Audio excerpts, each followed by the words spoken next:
What is the most intoxicated you have ever been? Years ago, backpacking on my own in Berlin, had been out on one of those bar crawls that are targeted at people just like me at that time. The final stop was one of those multi-level clubs that Berlin is famous for. I was wasted, and it was time to call it a day. I stumbled out of the club and found my way to a taxi. I hop in the back of the cab, and in my thickest, drunkest Australian accent declare, "Seinfeld Place, please!" After a bit of drunken back and forth, we managed to figure out that I probably meant Seinerfelderplatz. €90 later, I'm pretty sure I fell asleep in the cab, and the driver dropped me off at the station. I spent the next 45 minutes wandering up and down the street with a fold-out map out in front of me trying to figure out where I was and why I couldn't find my hostel.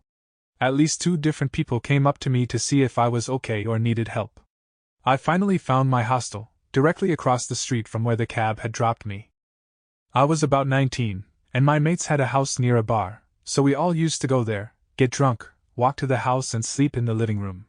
There was a bunch of us, so it was normal for us to leave in several different groups.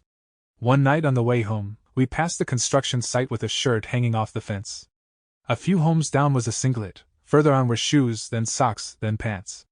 Finally, a few homes away from our destination was one of the guys, passed out in his jocks and soaking wet. We got him up and into the house. The next day we discovered that he was wet because another group of friends had found him passed out, and being as drunk as they were, decided the best course of action would be to break into the construction site, steal a bucket of nasty water with God knows what in it, and throw it on him to wake him up. Only they didn't want him to be pissed that they threw water on him, so they threw it and ran away. I miss being able to say that my bad decisions were due to being a teenager. I left a party with a bottle because a girl I liked made out with someone else.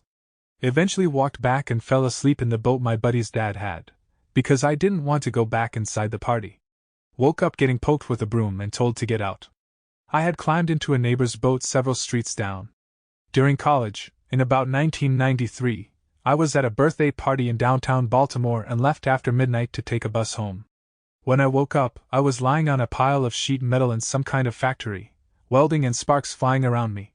I stumbled out, past some kind of locker room, and out into a yard of warehouses and factories. I made my way to a parking lot about half a mile away and hitchhiked out of there with a guy finishing up his factory shift. He asked how I ended up there and I mumbled something about getting jumped by some guys and dumped there. He told me next time to punch one guy as hard as I could in the nose and the others would back off. He dropped me off at a bus stop and I looked around but couldn't see the Baltimore skyline, so I had no idea where I was. Was I even in Maryland? When the bus came, I got on and the bus driver gave me directions. One bus transfer later, I was at the Inner Harbor, and another transfer got me home. Turns out I had somehow gotten to Sparrows Point, about 25 miles from Baltimore, but have no idea how it happened.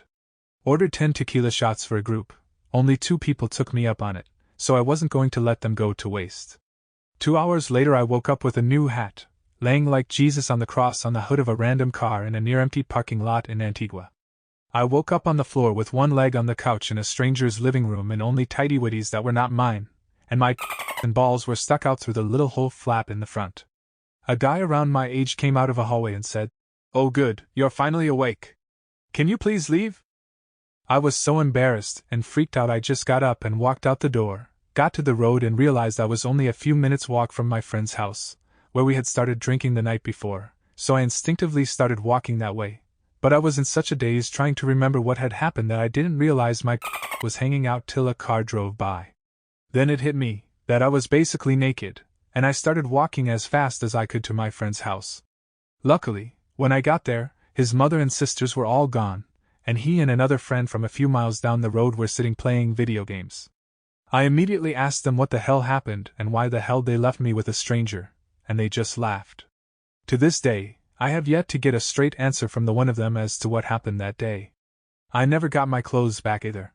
My friends and I were around 16 and 17 when this happened, and the whole event took place on a hillbilly mountain in nowhere, Alabama. A couple of months ago I was at a museum. It was almost empty, so I decided to get naked. Then I needed something from the reception. There was no one there, so I very ungracefully climbed over the desk, sat my bare ass down, and worked as a nude receptionist for a bit. I know this museum pretty well, so I think I did a good enough job. The visitors weren't upset or anything. I found a marker and had started drawing all over myself, so they thought it was part of the exhibition. This was at 11 on a weekday, by the way. After about an hour, a guard came over and said I wasn't allowed to be naked there. Having already fulfilled my duties as nude receptionist, I got dressed and left. I was at a college house party for Halloween. It was a theme where you bring your own cup, but it can't be a cup, and it would get filled up and you can drink out of that for the night. I took a coffee pot, so I got 10 full cups of rum punch. I got through all of them before midnight, then I started blacking out periodically. I had my best friend, apparently, because I do not remember at all, ride me like a toboggan down a flight of stairs. Then I hit the bottom and stayed there for a bit. I remember getting up, stumbled to a couch that was in the basement, and passed out. That was it. I woke up being carried up the stairs over my boyfriend's shoulder, and he took me and my best friend to his place for the night, where we slept in his bed, and he slept on the couch. Alcoholic in recovery here. I have many great stories, but I've chosen one where drugs and other illegal activities were not involved. There are so many times where I previously reached this same level of intoxication, but this one was by far the worst in terms of being in a blackout. This specific occasion accounted for the longest amount of time I had ever stayed in a blackout. I woke up in the dark and started screaming because I thought I was in the trunk of a car until my friend opened the bathroom door and flicked the lights on. They had coaxed me into the bathtub to contain my alcohol-induced vomiting to the space I was least likely to destroy. I wasn't wearing any pants, and I never did find them again. I had blue stains on my light gray shirt, and I was covered in Cheeto dust. I don't remember leaving the bar we had gone to or getting back to my friend's place at all. I had red ink all over my butt and my light blue thong, which completely mystified me until I went through my camera roll.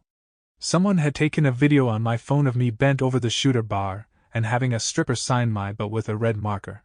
I had 2 broken toes, a chipped front tooth, and a really deep bite mark on my right nipple that had drawn blood. Still don't know who or what was involved in any of those things happening. In college I spent a year in China, and there was a weird social culture where our Chinese friends were always trying to get us to drink. I'm not much of a drinker, but it was usually easy to avoid the outings that were going to involve a lot of drinking. One day I ended up in a room with a few Chinese students and a few of my American classmates. Lots of drinking was happening, and they wanted me to join. I told them I couldn't stay, so they said I should have one for the road.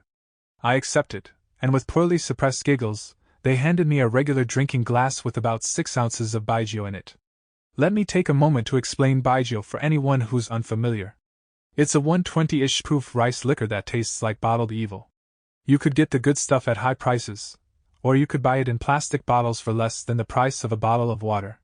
Someone on our trip found a store that sold it in bottles with baby bottle nipples attached to the cap for people who wanted to drink until they passed out without the risk of spilling any before they woke up again.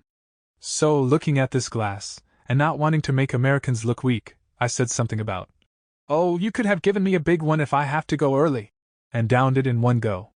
I thanked them for their hospitality and set out for my room. It was conveniently located right across the hall.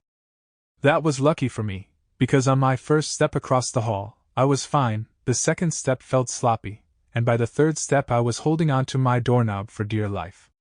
I made it to my bed and sat on it for a few hours, pondering my life choices while I sobered up enough to be able to get dinner under my own power. Went to a party with my girlfriend and played a few drinking games, Flippy Cup, King's Cup, beer pong, and last but not least, No Face, No Chase.